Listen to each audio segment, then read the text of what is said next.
So I just want to point out that I apologise for our poster here. It slipped, basically, about as slapstick as this film. So I don't know when it happened. Probably happened when, Nick Nolte slapped Martin Short across the face. I want to make it in my car, and don't try to stop it. Shut up.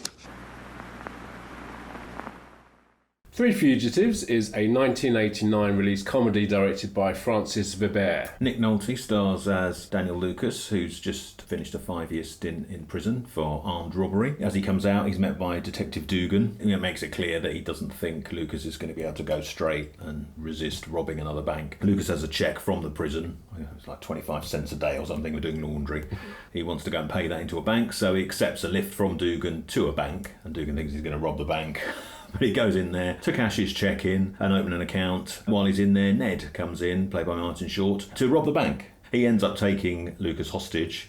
And of course, the police surround the place and Dugan's there as well. And they all assume that Lucas is the one who's robbing the bank, even though Ned brings him out as his hostage. They have to go on the run together, and they're joined by Ned's young daughter, who start to grow attached to Lucas. Which is mute as well, isn't she? She is, yeah. So you mentioned this one. You mentioned Martin Short was in it. And I thought, it's quite popular. And I thought you were talking about Three Amigos for a second.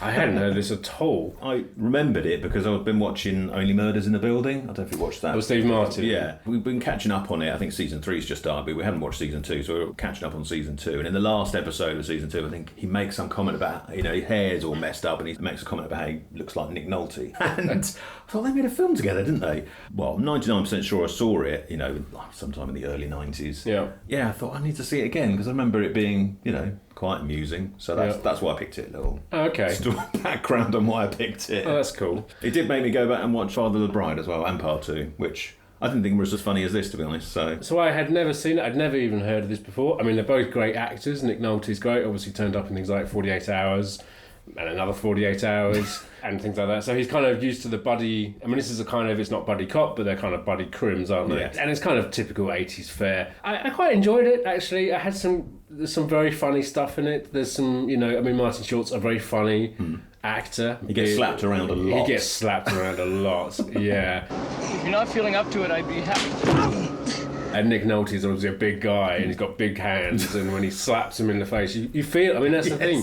It's very slapstick, this film. There's some great visual gags all over this film. People fall and hit the pavement hard, and Nick Nolte throws people into things as well, hard, and you feel every time he does that, and every time he slaps Martin Short, you're like, oh yeah. It doesn't look like he's pulling his slaps, does it? It looks like he's really hitting him in the face. Yeah, and there's a great scene where he's like, don't yeah. And he's like, he's on a mound of earth, and you feel every he's bump going to give him whiplash or something. Yeah, exactly. All the gags in there were very funny. Martin Short's very funny, and Nick Nolte plays it straight as he should, and he does it really well. And I think for that, I really enjoyed it.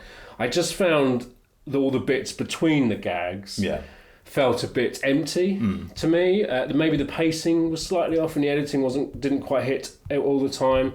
And that's where it kind of fell down for me. Whereas a lot of other films from the 80s of this nature often worked the whole way through. I mean, great comedies of the 80s that I love. Planes, Trains and Automobiles. Ghostbusters comedy from the 80s. They're films that they just flow all the way through the film. A sort of strong opening, sort of 20-25 minutes, and a strong closing 20-25 minutes. Yeah. But in the middle, it loses weight. And I think it separates the two as well for some of the runtime, which I think is a mistake because they're better when they're together. Absolutely. It does have that sort of classic sax-heavy 80s score as well. It's a classic 80s score. I don't know if it really helps it much either. But it's of all its right. time, I guess. It puts you slap bang in the end of the 80s as we are here. So obviously this is a remake of a French film of a similar title. The French film is called The Fugitives. Well, I haven't seen the French one. I mean, from reading about it, it sounds pretty similar. It's basically shot. it's practically identical. It's basically shot for shot. It's the same director. And he wrote it as well. And he wrote it as well. So in the French original one, it's Gérard Depardieu playing Nick Nolte's character, and Pierre Richard playing Martin Short's character. In the American one, this is the first time I think Martin Short and Nick Nolte have ever performed together. In the original one, those two actors had performed in other films by Francis Veber. So they kind of came to it as a comical pairing that they've worked as a team before. I actually found I had the same issue with the French one in that great gags. I mean, they're basically all the same gags done again in both films. But again, I found the pacing didn't quite hit the mark again, and I found it a bit empty in between. There's a couple of differences here, and I think the relationship between the three of them, especially between in the film, there is this daughter who can't speak, and she's left for a while with Nick Nolte's character. And I found that the relationship between Gerard Depardieu and the girl a little bit more emotional and a bit stronger than the relationship between Nick Nolte and the girl. Although I think Nick Nolte does it really well, and I think he's the perfect casting choice. I mean, he's very like Gerard. They're both very heavy set. They command the screen, and they both slap their counterpart with great force. Ça va pas, je peux conduire. Qu'est-ce que je veux dire que je l'ai pas fait exprès, merde! So I think the casting choices are actually perfect. And in fact, they've actually done... So Nick Nolte was in Down and Out in Beverly Hills, which I think is a remake or went the other way. And there's a French version of that with Gerard Depardieu. Oh, right. And Martin Short actually remade... There was another film made by Francis Veber. I think he remade another of his films, which Martin Short also was in. So there's a few... there are quite a few of his films that he either directed or wrote have been remade in America. Yeah, it's like The Birdcage and Father's Day and several films. Well, he also wrote the original two Quick Change that we did on the channel. Oh, did he? Oh, the right. Canadian. He adapted the original novel for that, which we obviously did. The Bill Murray film. Yeah, so it was done in Canada, which I think we mentioned when we did. Possibly, yeah. And so he's done quite a lot where he's gone French films and then kind of American. They've been American. I mean, Dinner for Schmucks, which came out, with Paul Rudd and Steve Carell. That was the Dinner Game was his version in France, which I haven't seen either of those either. So does Lucas in the French one become a locksmith? He does. Which, I don't know about you, but that stretches plausibility for me when an ex-con who's been in prison for robbery is then given a job as a locksmith. Yeah. For the plot, obviously it's helpful, but for suspension of disbelief. Yeah. So in the American one, it kind of just happens. Yeah. I mean, without giving too many. Well, I won't go why. It's when when the characters are sort of separated, there is a passage of time, but in the remake, in the American remake, there's not. It doesn't really tell you how much time is passing. It's kind of suddenly happened. And in the French one, although it doesn't specifically say, there are a couple of extra scenes here and there with characters. So there's a couple more extra scenes with the police. So in the American version, the two police characters are played by James Earl Jones and Alan Ruck. Don't need to introduce who James Earl Jones is. He's famous for many things, but obviously probably mostly famous for the voice of Darth Vader. And then Alan Ruck, who first Bueller's Day Off and Speed and more recently in Succession. Okay, that's great. And was he in Spin City with Michael J. Fox? Was he in that? Maybe. Possibly, I think. Yeah, possibly. I can't remember. So he's done lots. I mean, these are great actors. I couldn't say who the actors are in the French version. I think they've been in other things as well, but they're not as well known to me. In the American one, there's a point where you stop seeing them, and in the French version, you see them a little bit more. And there is a scene involving the two. In fact, there's the same scene in both films. He's just become a locksmith, and he goes back to his apartment and he has a drink. Well, in the American one, he's by himself. In the French one, the police inspector comes to visit him. Oh, right, okay. And in that scene, there's a little bit of a chat about the girl. So the girl at that point has been taken into a home, and you feel from that conversation that a little bit more time has passed than you're aware of perhaps in the American one. But even so, they don't really suggest how he's got this job as a locksmith. That's the thing, I think. So the locksmith bit, like I say, it's kind of, it advances the plot, or it helps a certain bit of the plot later in the film. And the same with the girl being in the orphanage. She just wanders off for no real reason. Yeah. Or for, tenuous reason, and then so that then kind of advances the plot for the next few scenes. But so that's kind of what some events in the film feel like, that they are solely there to get to the next point, rather than it feeling like a natural progression of the story. It feels like it's a forced event that doesn't really fit. And I think that's possibly why, for me, it felt like the bits in between the gags and the humour just feel a bit forced maybe, and it's like we're just and both films did that for me. I had the same feeling with both films. I mean, I think Francis Veber, I don't know a huge amount of it, but I think he's a comedy writer. He is a comedy. Most of his films are comedies, and it kind of a little bit felt, and we've had this in other films we've done, where they film like skits. So it's like it's like scenarios, and he's great at doing those kind of mad, chaotic, comedic scenarios, but perhaps he's not as great as, and this is nothing against him as a writer, because he's clearly a brilliant writer who's had much success in both France and America, but it's almost like he's absolutely amazing at the comic side of it, but perhaps getting from one comic caper to the next. The connective tissue that joins it together feels a bit like an empty void, I felt. Which is a shame, but it's fine, because I went with it, and I enjoyed the American one, because I think Nick Nolte and Martin Short are so great together. What was quite odd, one of the funniest moments in the film is when Nick Nolte is in the bank. He's opening up a new account to put his funds in that he's made in prison, and Martin Short comes in, and he comes in with a classic tight over the head, and his face is all stretched like that, and he comes in with a gun, and he's got a grenade, and he bites the pin out of the grenade, and his tights just split and pull off his face, and his ear pops out as well, which is really funny. But on the IMDb trivia page, it says that was an accident, right?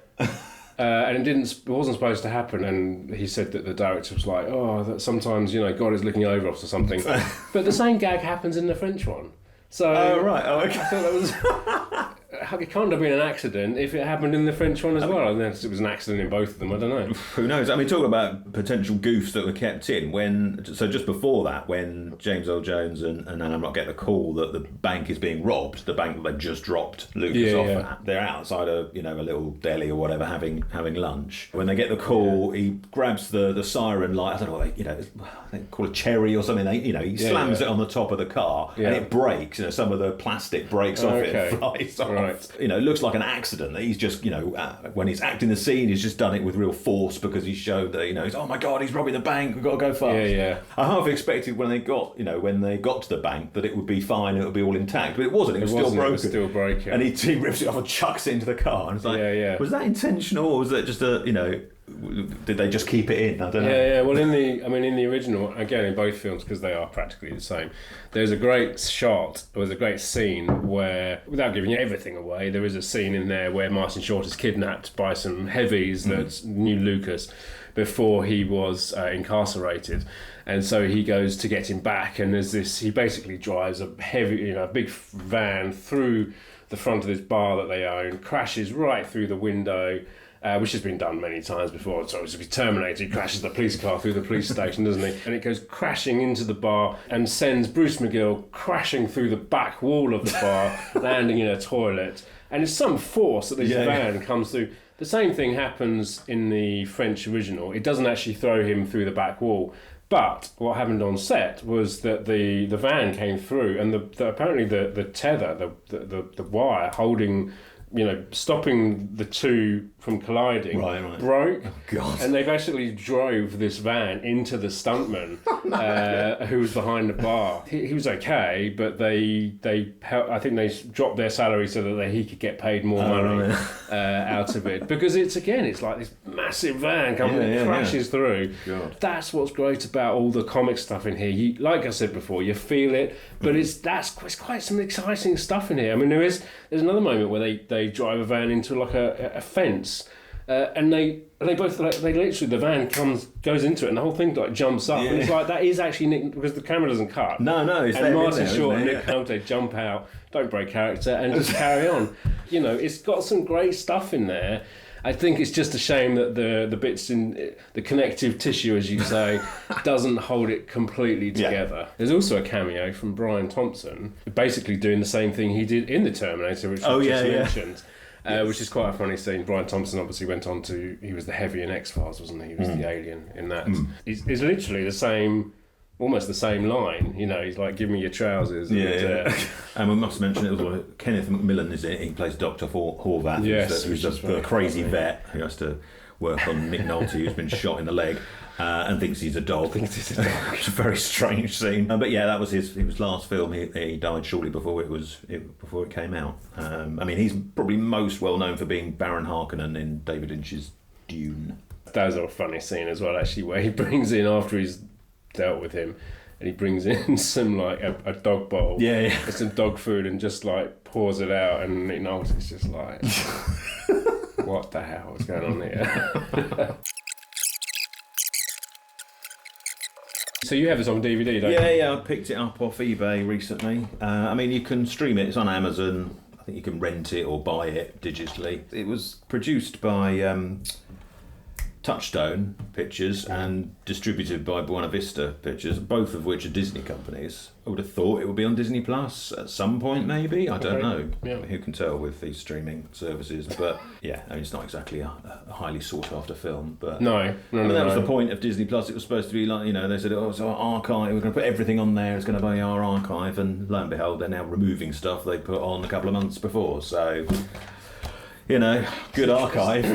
The trouble with streaming services, isn't it? They literally hold these films to hostage, these streaming services. Yeah. If it doesn't make them enough money, that's it. Bye-bye. And because they own, if it's something that they own and it's not on physical media, that's it. Yeah. You can't, someone put their blood, sweat and tears into this film, spent a year making it or whatever, it's on there for a couple of weeks, doesn't do well enough, and they just ditch it so they don't have to pay them any more money, and that's it. And this is the trouble, I think, with streaming services, where hard media is still the way to go, and if that dies a death, then Christ, that was a big one. But yeah, I mean, it looks like it's going that way, because I think some companies are not going to make 4K players anymore, and Disney have stopped all physical releases in Australia. Physical, hard media. I don't know what I'm talking about. Hard media, physical media. I think your hard media is something else that you get from a specialist shop. I don't know what you're talking about. It was the heaviness of the train that threw me, I think. So yeah, I mean, that's concerning that's they're pulling the plug on all digital media in an entire country. I mean, I don't know how. Presumably, it wasn't selling much, but it's where's next? And then you are beholden to their service. If you want to watch something, that's the only place to go. Yeah. So exactly. Anyway, we're talking about Three Fugitives, so there you go. The DVD is available. So it's never been released on Blu-ray as far as I can tell. Probably never will be. DVD is fine. No extras, as you can imagine. But Dolby Digital Surround Sound, though, if you like that sort of thing. Exciting. So, great. There you go. So that was Three Fugitives. And as always, if you enjoyed the video, let us know in the comments below. Hit the subscribe button up there, and don't forget to push the bell for notifications. There's other videos to check out somewhere on the screen. So give those a look, and join us again soon for another one.